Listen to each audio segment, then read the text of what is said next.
కలియుగంలో రాజవంశాల వివరణలు. పరాశరుడు కలియుగంలో జరిగే రాజవంశాల గురించి వివరిస్తాడు. రిపుంజయ్ లేదా పురంజయ్ బృహద్రథ్ రాజవంశానికి చివరి రాజు. ఈ రాజవంశం తర్వాత నంద్ రాజవంశం రాజులు అధికారంలోకి వస్తారు.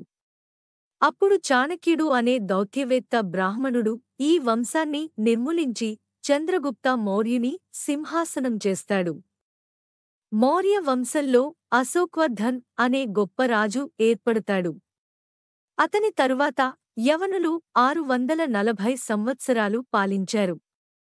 160 సంవత్సరాలు పరిపాలించే న్యాయమైన సంపూర్ణ విదేశీయుల పాలన ద్వారా వారి పాలన విజయవంతం అవుతుంది. ఆ తరువాత రాజులు ఉండరు మరియు సబ్జెక్టులు ఉండరు, ఎందుకంటే అన్ని తరగతుల ప్రజలు పాలించడానికి ముందుకు వస్తారు. మెజారిటీ ఓట్లతో పాలకుని ఎంపిక చేస్తారు. పవిత్రత వంటిది ఏదీ ఉండదు. ఆవులు నాణీల వలె సన్నగా పెరుగుతాయి. ప్రజలు తమ కులాల ప్రకారం పెళ్లి చేసుకోరు. అత్యాశ, స్వార్థం మరియు సెక్స్ వివాహ జీవితానికి పునాది. ప్రతికూల పరిస్థితులలో భార్యాభర్తలు ఒకరినొకరు విడిచిపెట్టారు.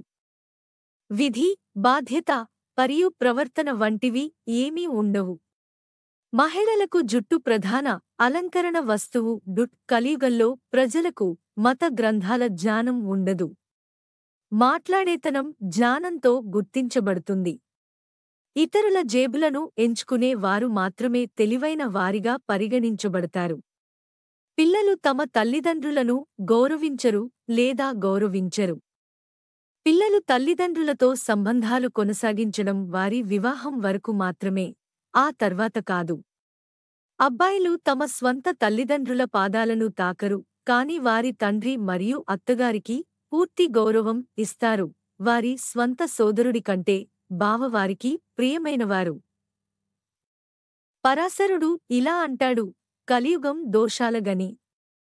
కాని దానికి ఒకే ఒక గొప్ప పుణ్యం ఉంది. భగవంతుని నామాన్ని పఠించడం ద్వారా మాత్రమే ప్రజలు దైవిక స్థానాన్ని పొందుతారు.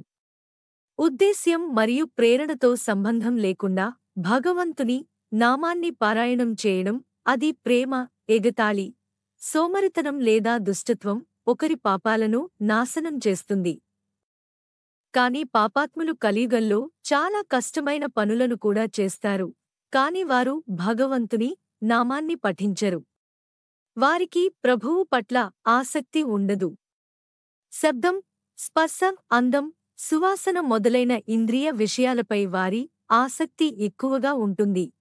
సతాయుగంలో 10,000 సంవత్సరాల ధ్యానం ద్వారా ప్రజలు పొందగలిగే పరమగతి, అత్యున్నతమైన మోక్షం.